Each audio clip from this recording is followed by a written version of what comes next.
Hello, welcome to another episode of Sports Talk. I'm Mr. here, my brother Mustafa. What a UFC! Honestly, one of the best events of all, ever. I don't know what it is. The crowd was amazing, but all the fights were just phenomenal. They always bring it when they come to Miami. Yeah, UFC 314, outstanding night of fights. Bad night of fights for your wallet. Oh, bad night of fights for the wallet. Yeah, yes, sir. Oh, boy. All right, what's the breakdown from the first? All right, Dominic, we're not going to lie, we bet against the first fight. Dominic Reyes versus Krylov. I thought Dominic Reyes was done. But it looks like he's better than ever. He's come back stronger, faster. He might make a run for the championship, actually. Yeah, I don't know. I doubted him. I was wrong. 3-fight win streak after coming off 2 losses. Just amazing. He was discussing it himself that after the close fight that he had with John Jones, which a lot of people thought he won, I didn't think he won, but a lot of people did think he won. He felt like his career was going to take a different trajectory after that. You know, of course, he would be the champion, he'd be making more money, and all that got into his head. And because of that, he wasn't able to get over that and perform at his peak. Now that he's over it, he's accepted the loss, he's moved on, he's better than ever. He's honestly coming in with a fresh new take on life, as they like to say, in his career in the UFC, and he might just become the champion again. I'm going to put my money on Dominic Reyes becoming the champion once again. First of all, he never was a champion. Once again. How's he going to be once again? Because he thinks he beat John Jones just like a lot of people do. No, that's why I said once again. He can't beat Ankalaev or Alex Pereira. No chance. No chance in hell. Let's not overhype Dominic Reyes. Good performance, but let's not overhype Dominic Reyes. He's fighting someone that came after 2 years. That guy hasn't fought since March 2023. Yeah, and it showed. All right. He was not crisp, he was slow. Yeah, enough of Dominic Reyes. It's a good performance, but let's move on. I'm a little bit under the weather, so I might sound a bit sick. Future champ, I'm calling him from now, Jean Silva. I don't know why I went French, but Jean Silva. However you pronounce his name. Future champ, mark my words, guaranteed. The fighting nerds are taking over. All fighting nerds are undefeated, except for the girl on their team that's lost 1 fight. But I can see all of them becoming champions. All of them. He got a ninja choke. I didn't even know it's called a ninja choke. What the fuck? Yeah, what is a ninja choke? I've never heard of that in my life. Choke. Yeah, but what an amazing performance by him. And yeah, he is potentially a future champion. Here's the thing. He's in a division that's, as they like to say, filled with killers. You're telling me he can't beat Volkanovski? Answer the question. He can be Volk. Then who's the champion? I don't know. Volk would be a tough fight for him. I'm giving the best. Yeah. Everyone under that he can beat. Yeah, I guess so. Yeah, I guess. Possibly a future champion. Amazing performance by him. This one, I thought 100% he's beating Bryce Mitchell. Bryce Mitchell needs to just... I don't know what Bryce Mitchell needs to do. But even this guy was like, he needs to get a little checked out. He's talking a lot of crazy stuff out there. Putting a lot of crazy stuff out there. The only thing I don't like about John Silva is he's barking. No, that's hilarious. That's the best part. No. He hangs off the cage. He's a demon. He needs to not bark. He's a demon. He possessed Bryce Mitchell. Yeah. He took the victory. But that was a great performance. He outstruck him and then just tapped him out. He tried to get that choke in the first round too. Yeah. He almost got it, but he got it in the second round. So the third fight of the card. Yair Rodriguez versus Patricia Pitbull. I knew these Bellator fighters ain't it. Yeah. Because when the UFC fighters go to Bellator, they dominate, like the washed up ones, like the easiest fight in the division. What is Ryan Bader? DC called him the easiest fight in the division. Yeah, and he was a 2-weight champion in Bellator, but couldn't do he couldn't even fight for the championship, I believe, in the UFC.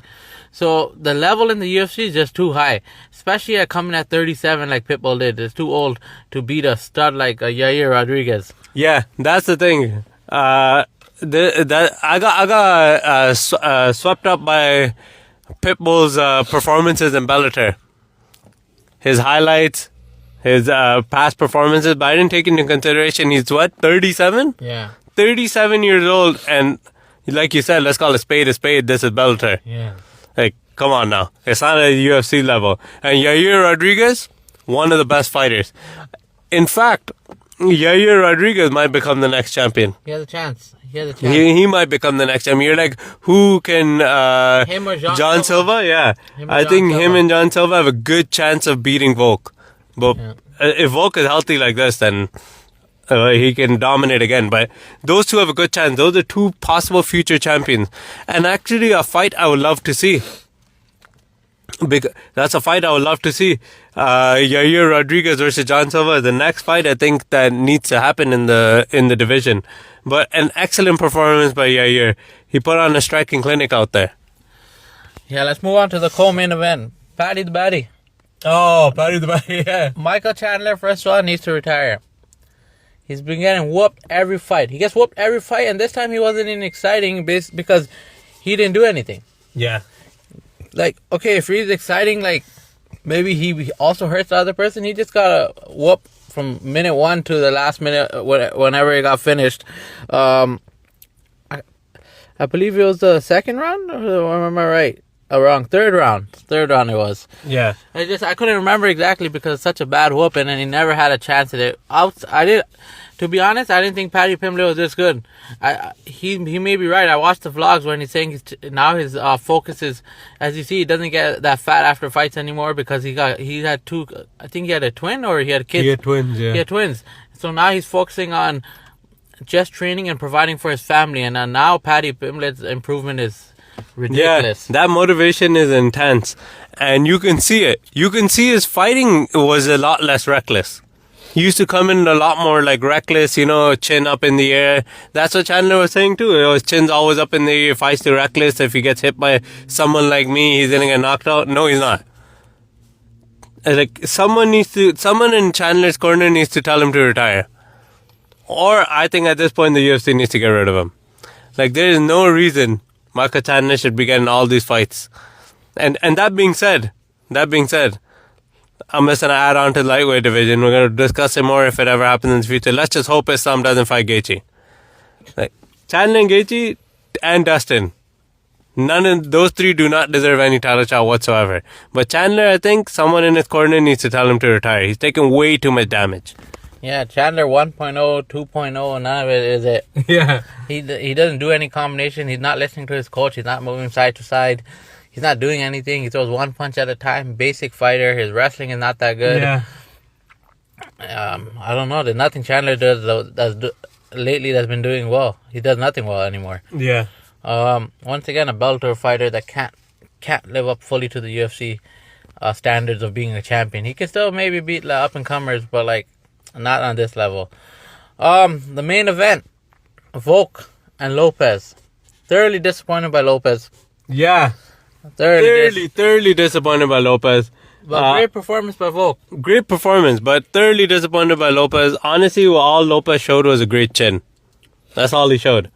He showed chin and heart, which is great. He's a young fighter. He's a lot to learn. His experience obviously is not there, especially in the championship fights, like a 5-round championship fight against one of the greatest fighters ever in Volkanovski. Volkanovski put on a great performance, but I did think he was going to lose, as we discussed, because I thought his chin was going to be done. But what I didn't take into consideration is he took a year off. Last time he got knocked out, came right back because he didn't want to take time off and then got knocked out by Ilya. Had he taken time off, potentially he can beat Ilya as well. Volkanovski, one of the greatest fighters ever, and what a performance. Great to see him as a champion again. Yeah, outstanding performance. He was actually beating Ilya before he got caught. That's what I said. He needs to take some time off and fight Ilya again, I would say. Mm-hmm. But Ilya's moved up, so let's see how it goes. I guess Volk should stay in this division, fight whoever's next, John Silva, Yair, Rodriguez, or anyone. Let's see who they give him next. But he should take some time off. He doesn't need the money. He takes 6 months off and then fight. I think that would be the best. Yeah, it was a good card until then. Tune into our next episode. We're going to be discussing the NBA playoff bracket right after they finalize the West and Eastern Conferences standings.